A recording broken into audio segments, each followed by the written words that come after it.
Hello बच्चों, मैं अरविंद यादव।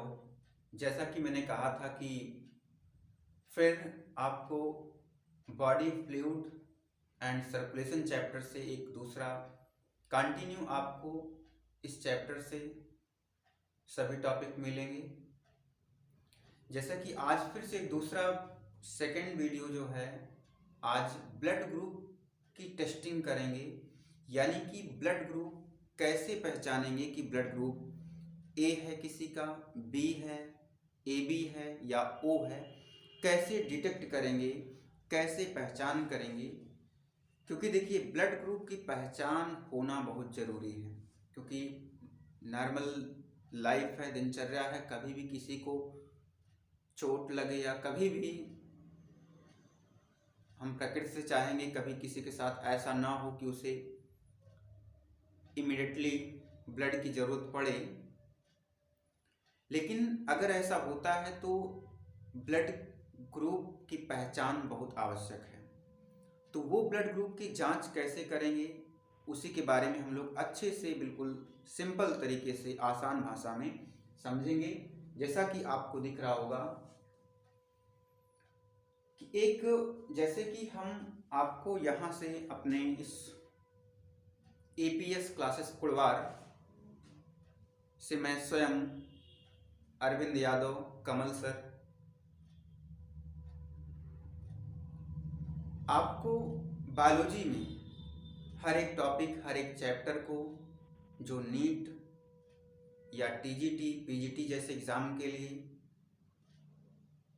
उसके लिए आपकी प्रिपरेशन हम ऐसे कंटिन्यू बोर्ड एग्ज़ाम के लिए, 11th 12th के लिए आपके सामने लाते रहेंगे। बस आप लोगों का सहयोग चाहिए। कमेंट करिए, लाइक करिए, सब्सक्राइब करिए चैनल को। तो आज जो टॉपिक है हमारी, वो है टेस्टिंग ऑफ ब्लड ग्रुप, यानी रक्त वर्ग की पहचान कैसे करेंगे।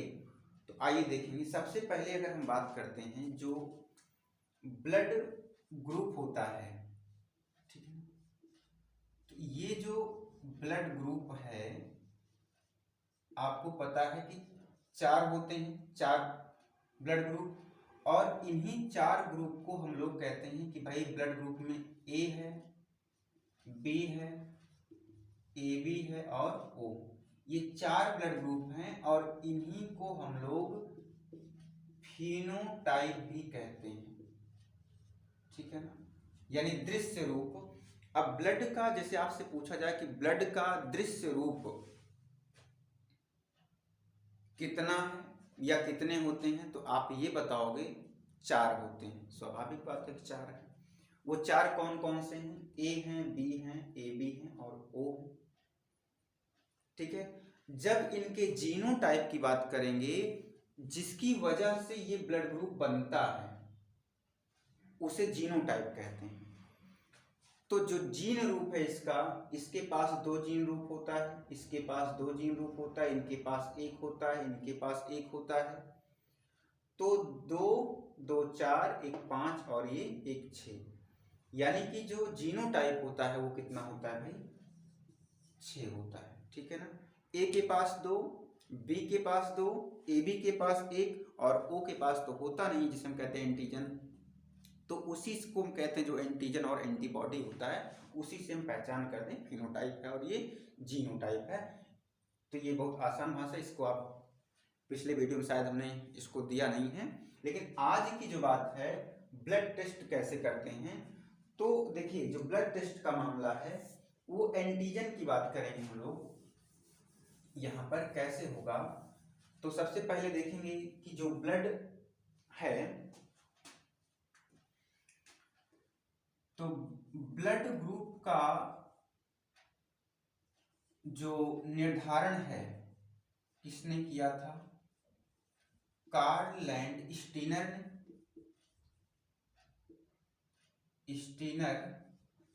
एंड बीनर, एक साइंटिस्ट और हैं बीनर।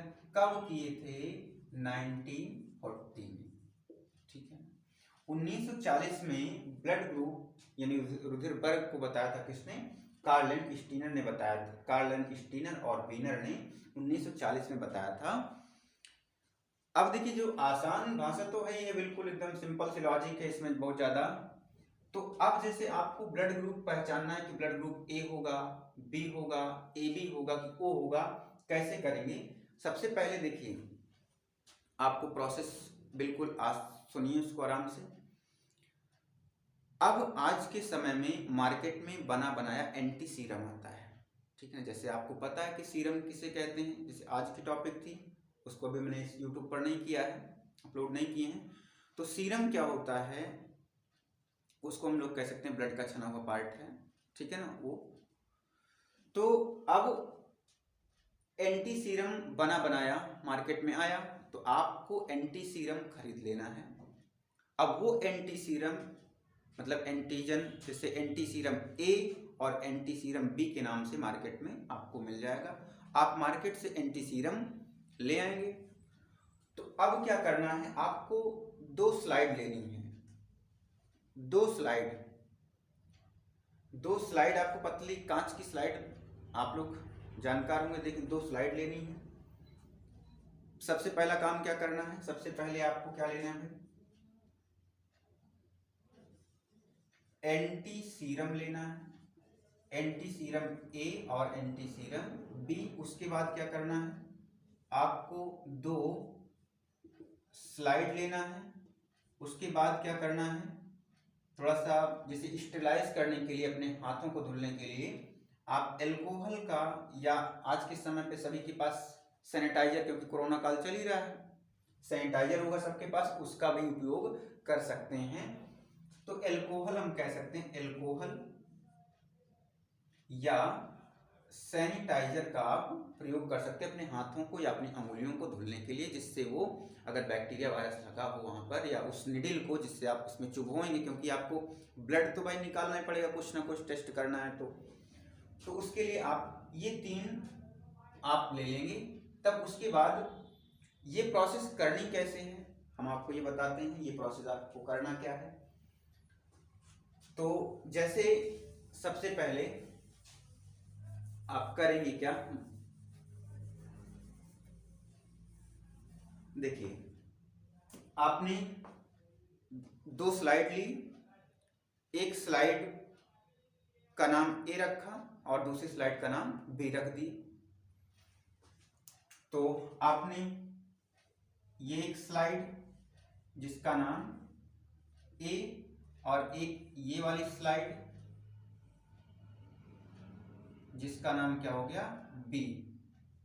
आपने ये 2 स्लाइड ले लिए जिसका नाम ए और बी।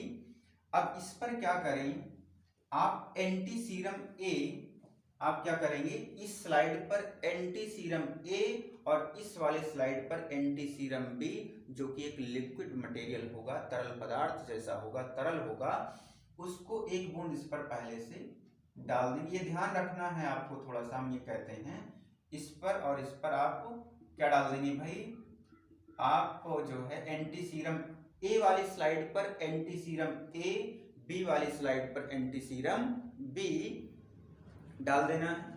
आप डाल देंगे यहाँ पर। अब उसके बाद क्या करना है, लेकिन ये काम देखिए प्रोसेस जो है थोड़ा सा फास्ट होना है, मतलब बहुत, क्योंकि प्रक्रिया सूख जाएगा, तो ये थोड़ा जल्दी में काम करना है सारा चीज। तो अब क्या करेंगे, उसके बाद आप बाएं हाथ की जो बीच वाली अंगुली है ये, इसको बढ़िया से, जैसे मैंने कहा था कि एल्कोहल या सैनिटाइजर से अच्छे से इस उंगली को साफ कर लो। और उसके बाद क्या करोगे, उस निडिल को साफ कर लो जिस निडिल से आपको इसमें छेद करना है, मतलब पंच करेंगे ना, इसमें से ब्लड निकालना है।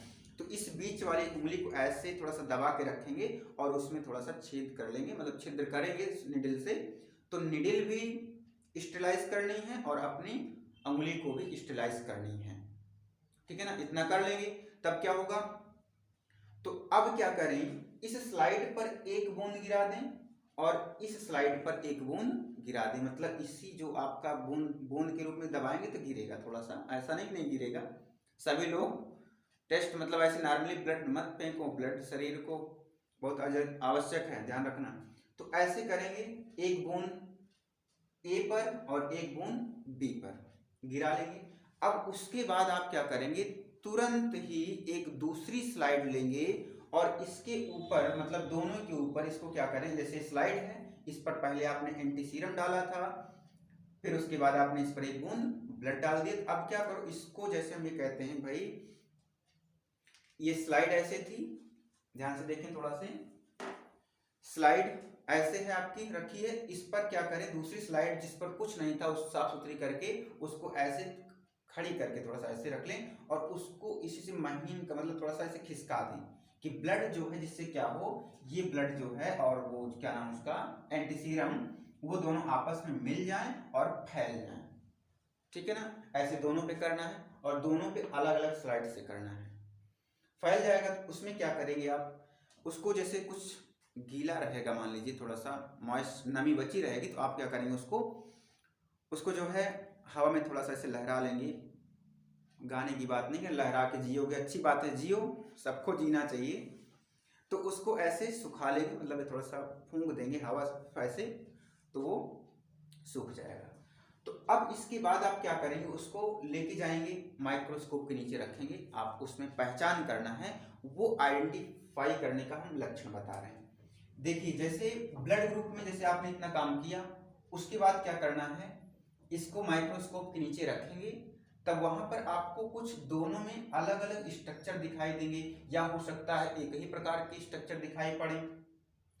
तो अगर देखो जैसे एक स्लाइड में हम कहते हैं कि थक्का बनेगा, क्लाट होगी, यानी क्लाट अगर हुई है, क्लाट होना, और दूसरे में क्या होगा, क्लाट नहीं होगा। देखो अगर दोनों स्लाइड पर क्लाट हुआ, थक्का बना नजर आएगा, आपको हम कहते हैं कि ये जो है इस तरह से आपने ऐसे कर दिया, तो आपको ये स्लाइड अगर यदि ऐसे दो स्लाइड बनाइए आप ऐसे, यहां पर अगली स्लाइड आपको हम चारों से 4 स्टेप बना के दिखा रहे हैं भाई, फिर तीसरी स्लाइड हो गई है इस तरह से, जबकि एक ही रहेगी, ध्यान ही रखना है, और चौथी स्लाइड हम चौथे प्रकार की, यानी 4 प्रकार का ब्लड ग्रुप है, इसलिए चौथी स्लाइड यहां बना लेते हैं। ठीक है, ये हो गया। अब ए वाला इधर है और बी वाला इधर है, ध्यान रखना है। तो अगर हम कहते हैं इसमें थक्का बन गया, ब्लड ग्रुप ए में जो है आपने जब माइक्रोस्कोप से देखा इसको, तो इसमें थक्का बन गया और इसमें थक्का नहीं बना, इसमें आपको ऐसे ही दिखाई पड़ रहा है। तो जिस पर यानी जिस स्लाइड पर क्लाट होगा, थक्का आपको दिखाई पड़ेगा माइक्रोस्कोप में देखने पर, वही ब्लड ग्रुप होगा, ध्यान ये रखना है। तो ए वाले पर क्या हुआ, ए वाले पर थक्का दिखाई दिया, बी वाले पर थक्का नहीं दिखाई दिया, तो इसका मतलब आपका ग्रुप कौन सा हो गया, ब्लड ग्रुप ए हो गया। बात कंफर्म समझ में आनी चाहिए। दूसरा, फिर हम कहते हैं जैसे मान लीजिए आपको स्लाइड में ए वाले पर थक्का नहीं दिखा और बी वाले पर थक्का दिख गया, ठीक है ना, बी वाले पर आपको क्लाट दिख गया, खून जमा से दही जैसा थक्का बन करके, तो आपका ब्लड ग्रुप कौन सा हो जाएगा भाई, ब्लड ग्रुप बी हो जाएगा यहाँ पर। अब तीसरी कंडीशन आपके पास क्या हो सकती है, हो सकता है कि दोनों में क्लाट हो जाए, ए वाले में भी और बी वाले में भी क्लाट हो जाए, थक्का बन जाए, तो आपका ब्लड ग्रुप कौन सा होगा, ए बी हो जाएगा। ठीक, और चौथी कंडीशन ये होती है कि मान लीजिए कि मान क्या अभी तो होता ही है, तो दोनों में थक्का ना बने, तब आपका उस समय ब्लड ग्रुप कौन सा हो जाएगा, ओ हो जाएगा। ये बातें आपको बिल्कुल अच्छे से समझ में आ गई होंगी, अगर नहीं आई तो भाई इसको बार बार थोड़ा आगे पीछे करके आपको पुश करके देखना पड़ेगा, तो मे भी कंफर्म हो जाएगा। यानी जिस पर थक्का बनेगा ब्लड ग्रुप वही होगा, जैसे इसमें ए पर थक्का बन गया ब्लड ग्रुप ए, इसमें क्या हुआ बी वाले पर थक्का बना तो ब्लड ग्रुप बी, इसमें क्या हुआ दोनों पे क्लाटिंग हो गई थक्का बन गया ब्लड ग्रुप ए बी, और इसमें क्या हुआ है दोनों पर क्लाट नहीं हुआ, जिसका मतलब ब्लड ग्रुप ओ। अब इसमें एक बात और है, आपको ये आता होगा कि एक बात की जैसे कहते हैं कि भाई ये ए पॉजिटिव हैं, ए निगेटिव हैं, बी पॉजिटिव हैं, निगेटिव, मतलब पॉजिटिव निगेटिव का मतलब क्या है, तो उसके लिए आपको RH फैक्टर के बारे में या RH प्रोटीन के बारे में जानकारी करनी पड़ेगी। तो RH प्रोटीन आइए देखते हैं वो क्या है। RH प्रोटीन, RH फैक्टर गजब का फैक्टर है, सब में मिलता भी नहीं है, लेकिन हम कहते हैं कि अपने भारत देश में मान के चलो कि 85 से 90% में लगभग ये मिलने लगा है, पाया जाने लगा है। सबसे पहले देखो RH एक प्रोटीन है जो सबसे पहले राइसस मंकी में देखा गया था, और वो प्रोटीन मानव में भी जब देखा गया तो मानव में भी पता चला कि मानव में भी RH यानी वो जो प्रोटीन है जो बंदर में थी वो मनुष्य में भी पाई जाती है। तो ये किस बंदर में खोज हुई थी? राइसस बंदर में हुई थी। तो RH जैसे हम कहते हैं कि RH, तो RH जो है वो राइसस मंकी से ही लिया गया है, इसको ध्यान रखिएगा, राइसस बंदर से ही लिया गया है, ठीक है ना। अब इसमें क्या होना है, अगर जिस भी व्यक्ति के पास, जिस ह्यूमन के पास या ह्यूमन ब्लड सेल में, ह्यूमन में ब्लड में क्या होगा, अगर ये RH प्रोटीन होगी यानी प्रोटीन मिलेगी तब तो कहेंगे वो पॉजिटिव है। अगर RH प्रोटीन क्या है, अगर RH प्रोटीन एब्सेंट है मतलब नहीं मिली, इसका मतलब वो निगेटिव कहा जाएगा। सीधा सा लॉजिक है, वो चीज उस जब हम लोग टेस्ट करेंगे माइक्रोस्कोप में वो चीज नजर आएगा वहां पर। तो A positive, B positive, AB positive negative, O positive negative, वो डिपेंड करता है किस पर? RH पर। RH क्या है? एक प्रोटीन है जो सबसे पहले किस में देखा गया था? मंकी में, ठीक है। और एक बात और बताएं, ब्लड बैंक, तो जो विश्व का प्रमुख ब्लड बैंक है उसका नाम क्या है? रेड क्रॉस सोसाइटी, ठीक है, जो संयुक्त राज्य अमेरिका के समय। फिर उसके बाद एक बात और हम आपसे पूछें क्वेश्चन में कि जो ब्लड ग्रुप का सर्कुलेशन है वो किसने बताया? और दूसरा प्रश्न है कि ब्लड ग्रुप का पीएच कितना होता है, वो आपको कमेंट करके बताना है। अगर नहीं बता पाते हैं आप तो आपको पिछला वीडियो अवश्य देखना है। इसके पहले का वीडियो जो है उसमें नेक्स्ट टॉपिक हम अगले दिन लिम्फ या आपको लसिका के बारे में बात करेंगे। आज के लिए इतना ही, धन्यवाद।